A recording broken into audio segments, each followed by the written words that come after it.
আজকে খুব সুন্দর দিন, হরিকথা শ্রবণের দিন। মেঘাচ্ছন্ন দিন নহে কভুদূর দিন, যেই দিন কৃষ্ণ কথা বিহীন সেই দিন হয় দুর্দিন। আজকে আমাদের সুদিন। কেন? কৃষ্ণ কথা শোনার খুব সুযোগ।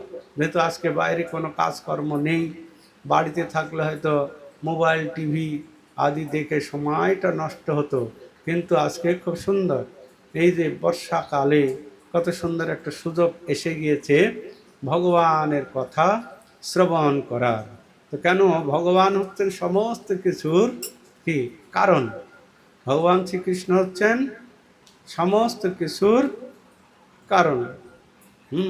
ব্রহ্মা সে কথা বলছেন, ঈশ্বর পরম কৃষ্ণ সচ্চিদানন্দ বিগ্রহ অনাদিরাদি তিনি সর্ব কারণে। যে বৃষ্টি হচ্ছে, বন্যা হবে, খরা হবে, এর কারণও কিন্তু কে? ভগবান শ্রীকৃষ্ণ। কেন? আমরা মাঝে মাঝে ভগবানকে ভুলে যাই, তো সেই জন্য ভগবান মাঝে মাঝে আমাদের একটু দুঃখ কষ্ট দেয়। বুঝতে পারছেন? এই দুঃখ কষ্ট ভালো একদিকে। দুঃখ কষ্ট আসলে ভগবানকে কি মানুষ ডাকে, ভগবানের কথা স্মরণ হয়, হে প্রভু, হে কৃষ্ণ, আমি এত কষ্ট পাচ্ছি কেন? আমার এত রোগ শোক কেন? এই মাজার ব্যথা, হাঁটুর ব্যথা, কোমরের ব্যথা, প্রভু কৃষ্ণের কথা মনে পড়ে কিনা? তো সেজন্য এই দুঃখ কষ্টটা ভগবান দেয় কেন? আমরা ভগবানকে ভুলে যাই সুখ পেলেই ভগবানকে আমরা কি ভুলে যাই। তো সেই জন্য মাঝে মাঝে ভগবান আমাদেরকে এই দুঃখ জ্বালা যন্ত্রণা কষ্ট একটু দেয় ভগবানকে স্মরণ করার জন্য। তো এটা খারাপ কিছু নাই। ভগবান হচ্ছেন সর্বকিছুর কারণ। সেজন্য আমরা যে ভজনটি গাইলাম, তুমি সর্বেশ্বরেশ্বর ব্রজেন্দ্র কুমার, তুমি সর্বেশ্বর। তো ভগবান সর্বেশ্বর মানে সকলের ঈশ্বরের ঈশ্বর। ভগবান সর্বেশ্বর মানে এই যে আমরা কয়েকদিন ধরে ওই এলাকায় দেখছি সমস্ত মানুষ শিব ঠাকুরের মাথায় জল দেবেন, তার জন্য সবাই যাচ্ছে। সে কত কিছু সাজসরঞ্জাম মাইক বাঁধছে, কত বাঁকগুলো জল নিয়ে যাবে, কত সুন্দর সাজিয়েছে, ভালো। তো ভোলানাথের মাথায় জল দিতে যাচ্ছে। তো শিবকেও কি বলা হয়? ভগবান বলা হয়। শিব হচ্ছে গুণ অবতার, ভগবানের গুণ অবতার। তিনটে অবতার আছে। ভগবানের তিন অবতার আছে, ভগবানের তিনটে অবতার আছে। কি কি?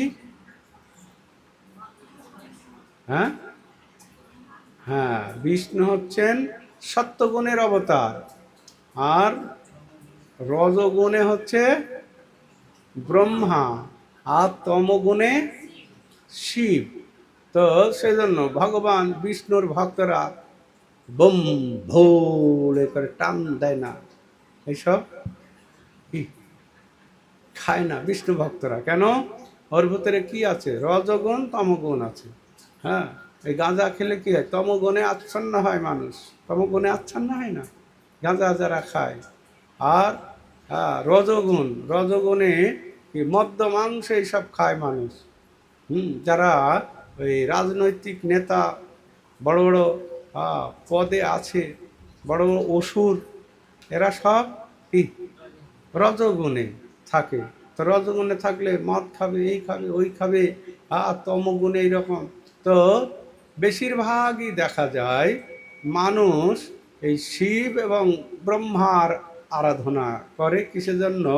নিজেদের সুখ সুবিধা ভোগ করার জন্য, নিজেদের সুখ সুবিধা ভোগ করার জন্য। এই যে রাবণ কত বড় তপস্বী ছিল, শিবের আরাধনা করেছেন।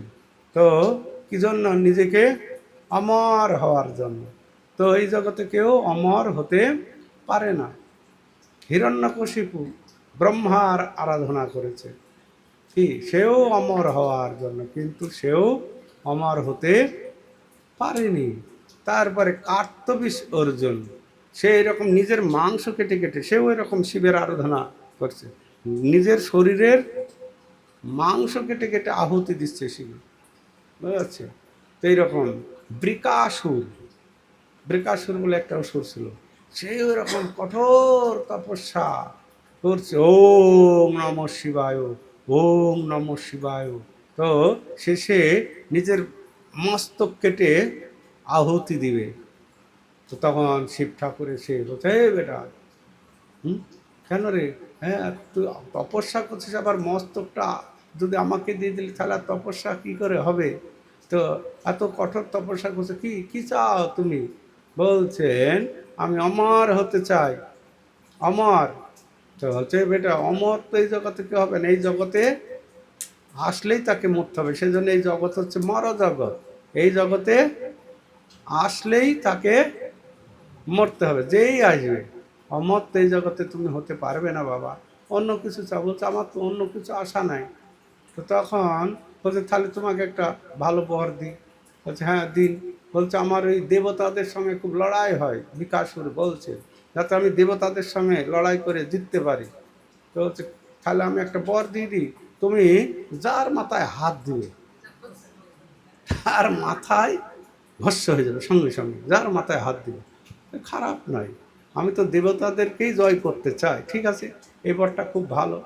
তো এইভাবে বর হয়ে গেল। শিব বললেন, তথাস্তু বাবা, হ্যাঁ তোমার বর প্রাপ্ত তুমি হয়ে গেলে। তো একদম, আর অসুরেরা কি বর পেলেই তখন সেই বরে শক্তি হয়ে যায়, পেয়ে যায়, তখন সে খুব উন্মত্ত হয়ে যায়, উন্মত্ত।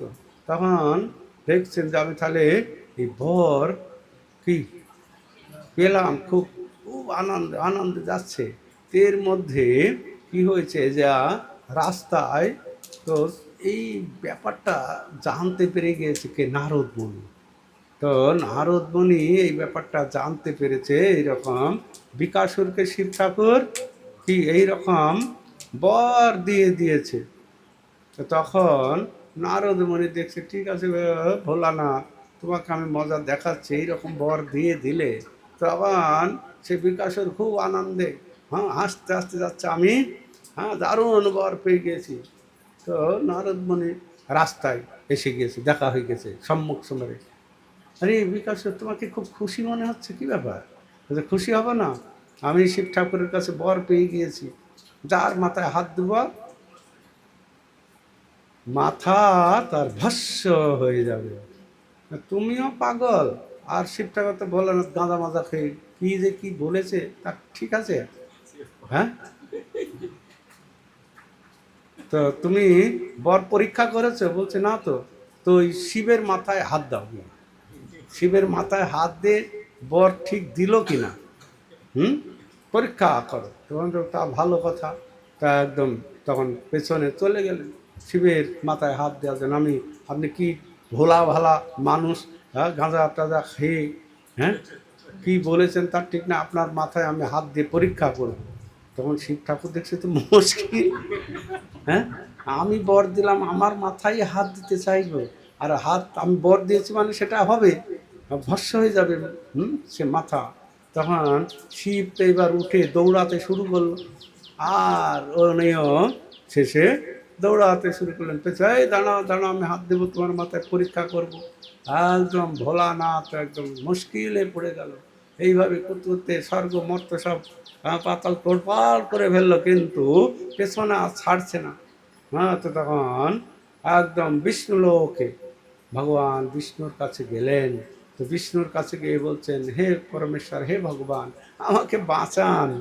কি হয়েছে? বলছে, ওই যে বিকাশুর আসছে, আমার মাথায় হাত দেবে, আমি বর দিয়ে দিয়েছি, কারণ পরীক্ষা করবো আমার মাথায় হাত দিয়ে।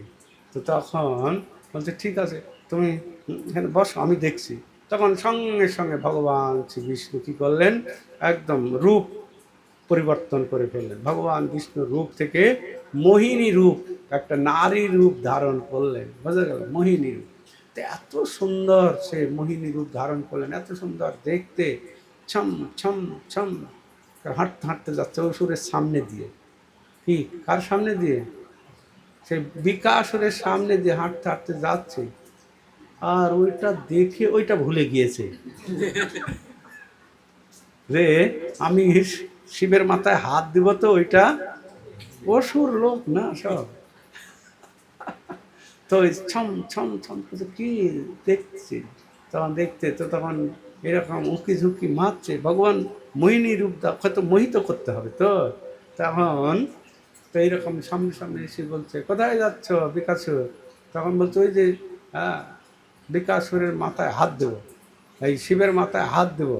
ধুর, ওর মাথায় হাত দেবে কেন? হ্যাঁ, ওইসব বাদ দিয়ে আমার সঙ্গে একটু আনন্দ করো, নাচো, গাও। তো তখন বলছে, নাচতে গেলে আমার সঙ্গে তুমি বিয়ে করবে তো? বলছে, আমি ওই জন্যই তো এসেছি, তোমার তো বিয়ে করবো। হ্যাঁ, তো বিয়ে করার আগে একটু আনন্দ করে নাও, আমার সঙ্গে নাচ গান করো। তো বলছে, ঠিক আছে, তা আমি যেভাবে নাচবো সেভাবে নাচতে পারবো তো? বলছে, হ্যাঁ, নাচতে পারবো না। তখন ওই মোহিনী এরকম বলছে, তাহলে এরকম নাচো তো আমার সঙ্গে, তা খিটিখিটি তা খিটিখিটি তা খিটিখিটি তা খিটিকি তা খিটিকি তা খিটিকি, এইরকম কি নাচ আছে না? হ্যাঁ, কত করতে করতে তো ভুলে গিয়েছে যে আমার মাথায় হাত দিলে আমার মাথাটাও তো কি ভস্য যায়, একদম যেই মাথায় হাত দিয়েছে ভটাস করে উড়ে গেল। তো এইগুলো হচ্ছে অসুর বুদ্ধি। তো সাধারণত হ্যাঁ, কি না, যারা ভোগ সুখ বেশি করে করতে চায় তারা এরকম দেব দেবীদের উপাসনা করে। কামস্তৎ হত জ্ঞানা প্রপদ্যন্তন্য দৈবতা। তো যারা কাম বাসনা আদি পূরণ করার জন্য লালায়িত, তারা বিভিন্ন দেব দেবীদের আরাধনা করে। এই যে মা দুর্গা, মা কালীর আরাধনা করছে কিসের জন্য? ধনং দেহি, জনং দেহি, রূপং দেহি, ভার্যাং দেহি, শুধু দাও দাও দাও আর দাও। কিন্তু কৃষ্ণ ভক্তরা কি ভগবানের কাছে কিছু চাই না, চাইবে কি? যা কিছু আছে ভগবানকে দিয়েই দিতে চায়, যা কিছু আছে। মানস দেহ গেহ যো কিছু ওর পেল তো পদে নন্দ কিশোর। হে প্রভু, আমার মানস দেহ, মন, দেহ, গৃহ, যা কিছু আছে ওর পেল তো পদে নন্দ কিশোর। আমি যা কিছু আমার সব কিছু তোমার চরণে আমি অর্পণ করলাম। তো ভক্তরা ভগবানের কাছে কিছু চায় না, তো না চাইলেও ভগবান কি ভক্তকে যার যেটা প্রয়োজন সেটা দেন, ভগবানের বিশেষ কৃপা। তো ভগবান এত করুণাময়, তাই ভগবান বলছেন যে কৃষ্ণ কহে, আমা ভজে মাগে বিষয় সুখ, অমৃত ছাড়ি বিষ মাগে এ বড় মূর্খ। আমি বিজ্ঞ, এই মূর্খে বিষয় কেন দিব, সচরণামৃত দিয়ে বিষয় ভুলাইব। কাম লাগি কৃষ্ণ ভজে পাই কৃষ্ণ রসে, কাম ছাড়ি দাস হইতে হয় অভিলাষে। তো প্রথম প্রথম যারা ভগবানের ভজনা শুরু করেন তখন তাদের ভিতরে বিভিন্ন কামনা বাসনা থাকে। মনে হয় যে আমি যদি এখন হরি নাম করব, কৃষ্ণ ভজন করব, আমার টাকা পয়সা হবে, কৃষ্ণ নাম করব, হরি ভজন করব, তাহলে আমার রোগ ব্যাধি থেকে আমি মুক্ত হব, হয়তো ভক্ত হয়ে গেলে আমি একটা ভালো জামাই পাবো, ভক্ত হয়ে গেলে আমার সংসারের উন্নতি হবে, এই চিন্তা করে প্রথমে। তো করতে করতে করতে যখন ভজনের দৃঢ়তা আসে, দৃঢ়তা, তো তখন ভগবানের কাছে আর কিছু চাই না। তাই বললেন, কৃষ্ণ কহে আমা ভজে মাগে বিষয় সুখ, আমার ভজনা করছে আর বিষয় কামনা করছে, আমা ভজে মাগে বিষয় সুখ, অমৃত ছাড়ি বিষ মাগে এ বড় মূর্খ। তো অমৃত বাদ দিয়ে বিষয় চাচ্ছে, এটা মূর্খ। তো মূর্খ, ও যদি মূর্খ হয় তা আমি তো বিজ্ঞ, আমি বিজ্ঞ, ওই মূর্খে বিষয় কেন দিব, সচরণামৃত দিয়ে বিষয় ভোলাইব। তা আমি তো বিজ্ঞ, আমি তাকে আমার চরণে নিয়ে এসে সচরণামৃত দিয়ে বিষয় ভোলাইব।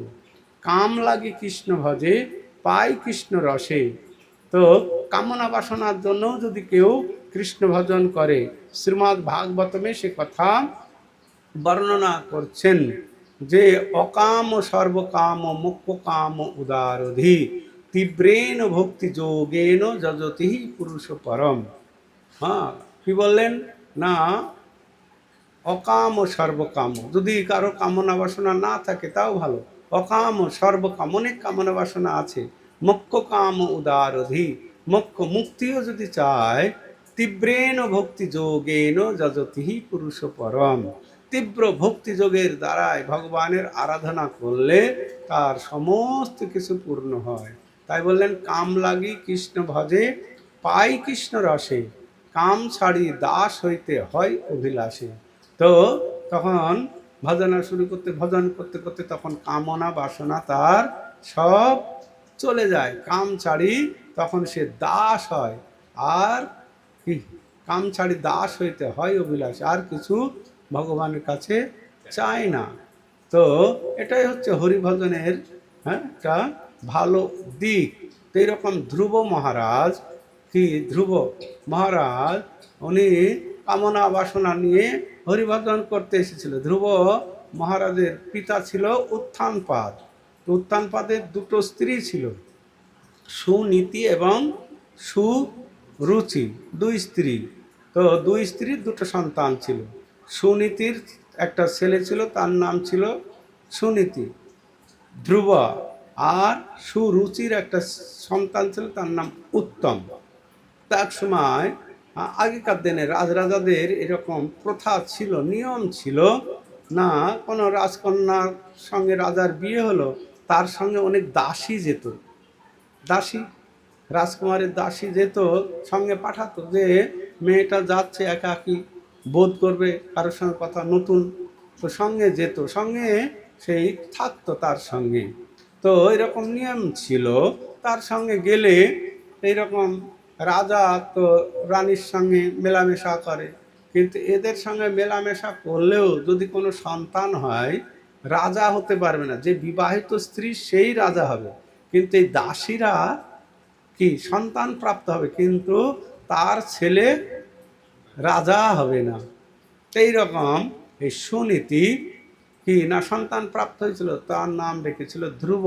তো এক সময় উত্থানপাদ কি রাজসভায় রাজ সিংহাসনে বসে আছে, আর তার ছেলে উত্তম, সুরুচির ছেলেটা এসে বাবার কোলে বসে খুব আদর পাচ্ছে, খুব আদর, বাবা আদর করছে। এই দেখে ধ্রুবও তো জানে ওটা আমার বাবা, বাবা বলেই ডাকে, তা আমিও বাবার কোলে বসবো। এসে বাবার কোলে বসতে গিয়েছে, এই রকম সময় ওই সুরুচি এসে একদম হাত ধরে টেনে কি নামিয়ে দিলেন। হ্যাঁ, তুই বাবার কোলে বসবে?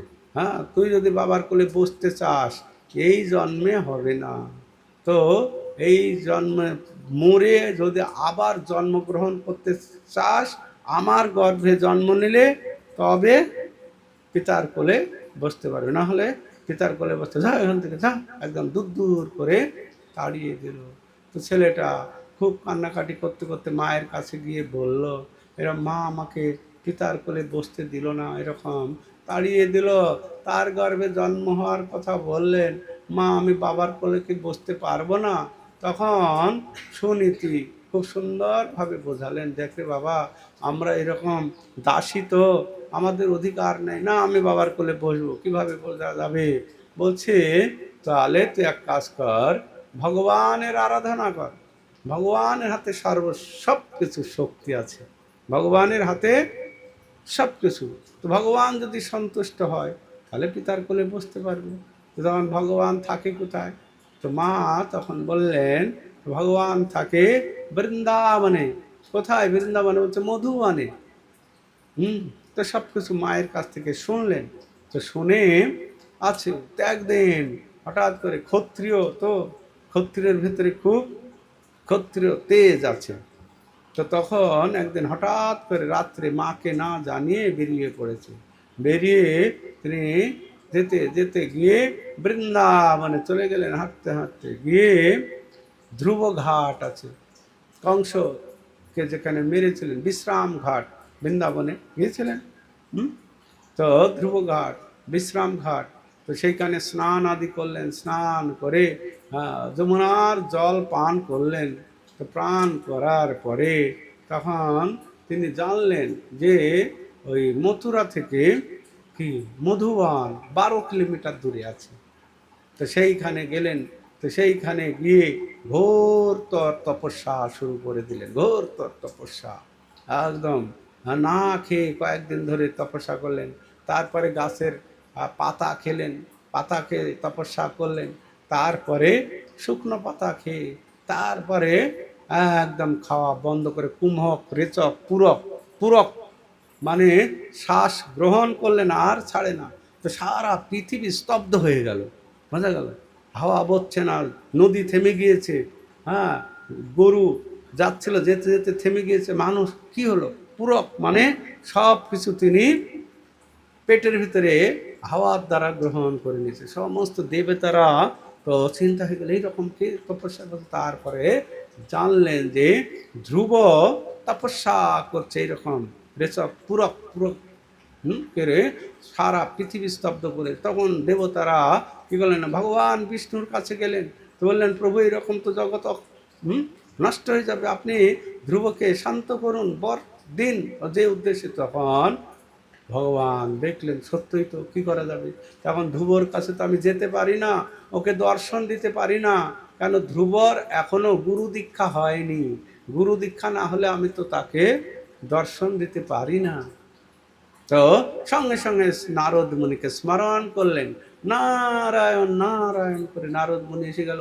নারদ মুনিকে বললেন, নারদ তুমি এক কাজ করো, ধ্রুব মহারাজ মধুবনে তপস্যা করছে, তাকে গিয়ে তুমি দীক্ষা প্রদান করো। তো নারদ মুনি আদেশ পেয়ে গেলেন। তো ধ্রুবকে অনেক পরীক্ষা করলেন, এই বেটা এখানে তপস্যা করছে, বাড়িতে বাবা মা কান্না করছে, তোর বন্ধুরা খোঁজ খোঁজ নিচ্ছে, কোথায় গেল কোথায় গেল, আর এই বাঘ ভাল্লুক এসে খেয়ে নিবে, এখন তুই খেলাধুলা করবি, এখন এই তপস্যার সময় নাকি, যা ঘর যা। তখন ধ্রুব, আপনি এই বলার জন্য আমার কাছে এসছেন? কিভাবে ভগবানকে পাবো সেই কথা যদি বলেন তো আমার কাছে থাকুন, না হলে এখান থেকে চলে যান। তখন নারদ মনে করি এই সর্বনাশ, এইরকম কথা কেউ বলে, ভগবানকে কিভাবে আমি পেতে পারি সেই কথা বলুন, ওই রকম আজে বাজে কথা আমাকে বলেন না। তো এইভাবে তখন অনেক পরীক্ষা করলেন। তারপরে নারদ মুনি তাকে মন্ত্র দিলেন, বলে এই মন্ত্র জপ করলে ভগবান তাড়াতাড়ি তোমাকে দর্শন দেবে। দিন তাড়াতাড়ি মন্ত্র বললেন, ওম নমো ভগবতে বাসুদেবায়, এই মন্ত্র প্রদান করলেন। এই মন্ত্র তখন একদম জপ করতে লাগলেন। তখন ভগবান এসে তাকে দর্শন দিলেন। ভগবান দর্শন দিলে তো তখন ভগবানকে দেখে এত আনন্দ ধ্রুব মহারাজ, চিন্তাই করা যায় না। তো তখন ভগবান শ্রী বিষ্ণু 4 হাত, তো 4 হাতে শঙ্খ চক্র গদা পদ্ম। তো শঙ্খের হাত হচ্ছে জ্ঞানের হাত, শঙ্খ দিয়ে ধ্রুব মহারাজের মস্তকে স্পর্শ করলেন। তো স্পর্শ করলেই তখন তার ভিতরে সমস্ত বৈদিক জ্ঞান উদয় হলো। অনেক স্তব স্তুতি করলেন ভগবান শ্রী বিষ্ণু। তখন ভগবান শ্রী বিষ্ণু খুব খুশি হলো, বেটা কী জন্য এসেছো এখানে তপস্যা করছো, কী চাও? বলছে, না প্রভু আমার তো কিছু চাই না। তো তুমি তো চাওয়ার জন্য এসে তপস্যা করছো। বলছে, প্রভু প্রথমে ছিল, আমি কাঁচ কুড়াতে এসেছিলাম বনে, কিন্তু এখন আমি হীরা পেয়ে গিয়েছি। তো আমি বাবার কোলে বসার জন্যই তপস্যা করতে এসেছিলাম। তো বাবার কয়দিন বাঁচবে? 50-60 বছর, তারপরে তো মরে যাবে। কিন্তু হচ্ছে আমার, আপনি হচ্ছেন আমার নিত্য পিতা, জন্ম জন্মান্তরের পিতা, আপনাকে পেয়ে গিয়েছে, আমার আর কোনো বরের প্রয়োজন নেই।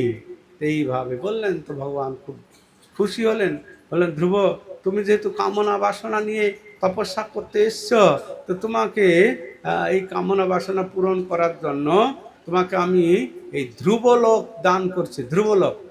তো ধ্রুবলোক দিলেন। এই ধ্রুবলোক তুমি এখানে বসবাস করো, অন্তিমে তুমি আমার কাছে ফিরে। বলছে, আমি তো এই ধ্রুবলোক রাজা আবার যদি হয়ে যাবো তো ভগবান তোমাকে আমি ভুলে যাবো। বলছে, না ভুলবে না, তুমি সবসময় আমার ভজনা করার সুযোগ পাবে, কখনোই তুমি আমাকে ভুলবে না।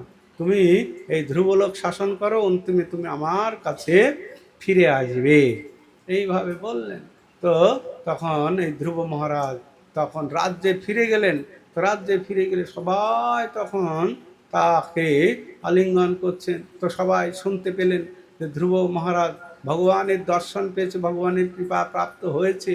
তখন এইভাবে থাকতে থাকতে ধ্রুবলোক, তখন ধ্রুবলোকে চলে গেলেন ধ্রুব মহারাজ। ধ্রুবলোকে গিয়ে তখন এই ধ্রুবলোকটা এমনই, সব লোক ধ্বংস হয়ে গেলেও এই ধ্রুবলোক অক্ষত থাকে। তো ধ্রুবলোকে গিয়ে 30,000 বছর রাজত্ব করলেন। তো রাজত্ব করার পরে মনে করলেন, না এই রাজকার্য আর ভালো লাগে না, আমি প্রভুর ধামে চলে যাব, প্রভুর চরণে থাকব। তো তখন এই মরণ করা মাত্র একদম বৈকুণ্ঠ থেকে রথ চলে এসছে, রথ এসে হাজির। তো রথে উঠে গেলেন, উঠে তখন সেই ভগবান বিষ্ণুর দূত সবাই তখন রথ নিয়ে যাচ্ছে, হ্যাঁ চলে যাচ্ছে। তখন যেতে যেতেই তখন এই রথ থামা, রথ রথ থামা কেন? বলছে না আমি তো বিষ্ণুলোকে যেতে পারি না। কেন? বলছে যে আজকে আমি যার জন্য ভক্ত জীবনে হয়ে এসেছি, ভক্ত হয়েছি এবং ভগবানের দর্শন পেয়েছি, ভগবত ধামে যাচ্ছি আমার মায়ের কৃপায়, মাকে বাদ দিয়ে তো আমি যেতে পারি না, আমি তাহলে অকৃতজ্ঞ হয়ে গেলাম। তো মাকে না নিয়ে আমি যাব না। তখন সেই বিষ্ণুলোকের দূতরা বলছে, এটাই হচ্ছে দেখো তোমার গুরু হচ্ছে মা, তুমি মায়ের কৃপায় ভক্ত হয়েছো, দই দেখো তোমার মা আগে আগে যাচ্ছে, আর আগে একটি রথে মা বসে আছে, আমরা আগেই ব্যবস্থা করেছি, তোমার মাকে আগে নিয়েছি, যে তুমি মায়ের কৃপায় কি ভগবত ধামে যাচ্ছে, মা আগে আগে যাচ্ছে। তা আমরা এরকম ভক্ত জীবনে, তো আমাদের এইরকম এই নামহাট্ট পোশাকটা এত সুন্দর, আমি যদি ভালো ভক্ত নাও হতে পারি, প্রভুপাদ এই কথা বলেছেন। প্রভুপাদ এই ধ্রুব মহারাজের কাহিনী বলতে গিয়ে প্রভুপাদ বলছেন, আমার হয়তো যোগ্যতা নেই ভগবানের ধামে যাওয়া, কিন্তু আমার কোনো শিষ্য যদি ভালো ভক্ত হয়ে যায়, ভগবানের কাছে যখন যাবে আমাকে ফেলে রেখে যাবে না। তো আমাদের এই নামহাট্ট প্রচার, আমি যদি ভালো ভক্ত না হতে পারি, ভগবানের কাছে ফিরে না যেতে পারি, আমার দ্বারাই যদি কোনো ভালো ভক্ত হয়ে যায়, সে যখন ভগবত ধামে যাবে সে তখন একা যাবে না, আমাকে নিয়ে যাবে। তো তাই আমাদের কি করতে হবে, ভালো করে প্রচার করতে হবে যাতে অনেক ভক্ত হয়। আর সেই ভক্ত কি যখন ভালো ভক্ত হবে তখন আমাকে ফেলে যাবে না, তো আমাকে সঙ্গে নিয়েই যাবে। তো এই রকমভাবে আমাদের হরিভজন করতে হবে আর প্রচার কার্য করতে হবে।